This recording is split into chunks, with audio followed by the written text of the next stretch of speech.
All righty, the Factory X car is getting ready to roll out now. We were hoping to see a debut of these machines a little bit earlier in the season, but a combination of things with some supply chain problems, getting cars built and getting the rules package formalized, kind of back things up a little bit. But that means they get to make their official debut at Indy. We've had a couple of exhibition cars on the racetrack. One of the problems with the FlexJet Factory Stock Showdown is that the cars got too fast, if you know what I'm saying.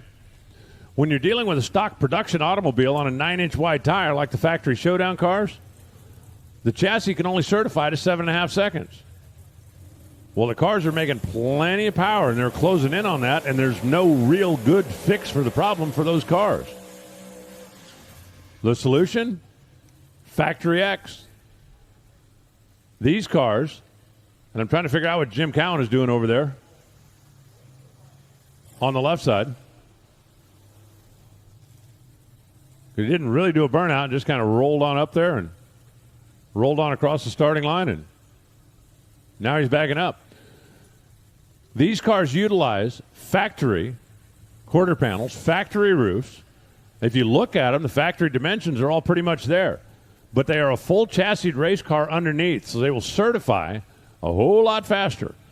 They have exactly the same powertrain, the supercharged new generation engines, be they Ford, Dodge, or Chevrolet. They have a 5-speed transmission by rule, no automatics in the category, and they weigh about 1,000 pounds less than the Factory Stock Showdown cars. A couple of these cars are literally brand new to the racetrack. The Rod Shop car down there is Greg Stanfield, 5-time world champion.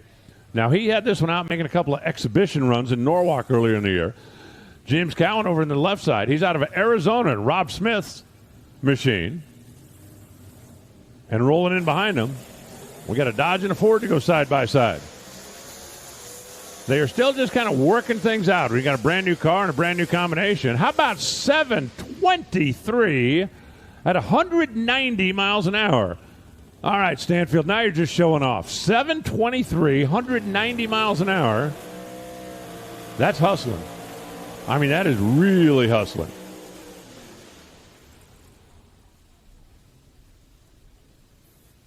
Cohen ends up with an 819 at 168, and that car you could see was a little lazy off the starting line and then just kind of cruised on down.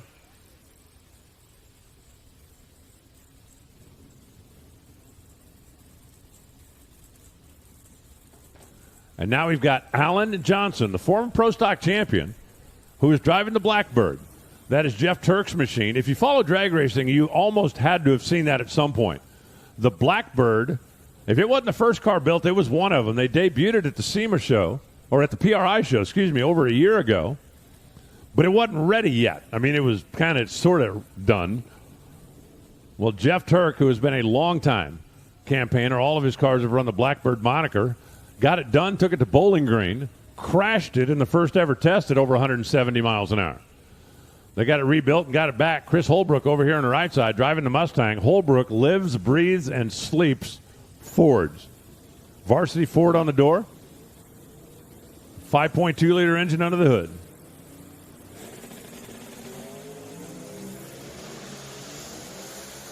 Stanfield just like dropped a hammer on everybody with that 723.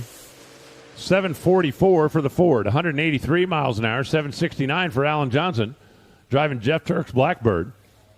And he'll check in at 180 miles an hour. But Greg Stanfield took that classic Rod Shop, vintage look, brand new Factory X car right straight to the top, 7.23 and 190 miles an hour. And we see scrapers and torches. No, they're not coming from me. I mean, they might be coming for Galvin, but he's not here right now.